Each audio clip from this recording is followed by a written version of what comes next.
So I pitched it to some publishing companies. And That's at these events that you're talking well, about? some of them were events and then some I just sent. So anybody can send if they have, like, it's on the contacts page for a publisher, and it will say whether they're open and what they're accepting, and you have to follow all their instructions. It's called the slush pile. Okay. So I was doing a couple of slush piles, and I was, targeting some publishers. In my heart and in my mind, I had always written looking for Lilly for Scholastic. That was the publisher I wanted to take. But they don't have a slush pile.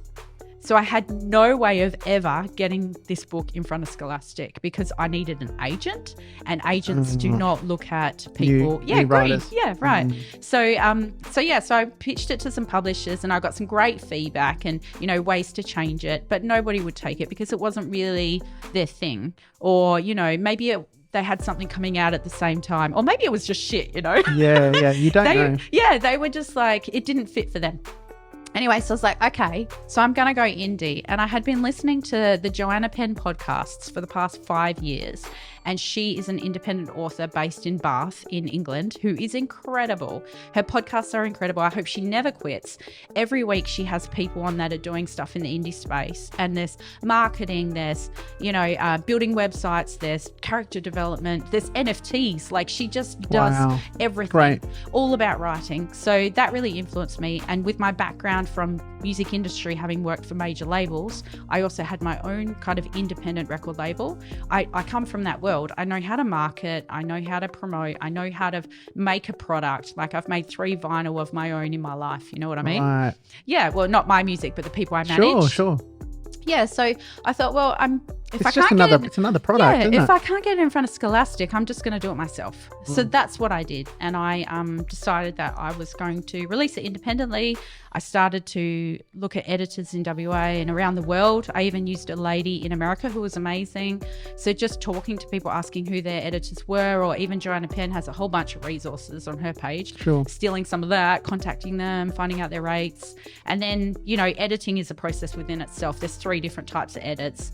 And I think I did like 6, especially like last week I had to do another proofread of the final book. So I actually submitted the PDF files to my editor, and then she went through with a little sticky note and told me the last errors before it went to print. Right. So yes, so the editing process and people giving you feedback and deciding what to take and what not to take, because in the end the editor will say to you, these are the errors I've picked up, but you can choose whether or not you listen to them. So it's like whether or not you decide, do I want to go down that line with making that change? Yeah. So depending on what edit stage you're at.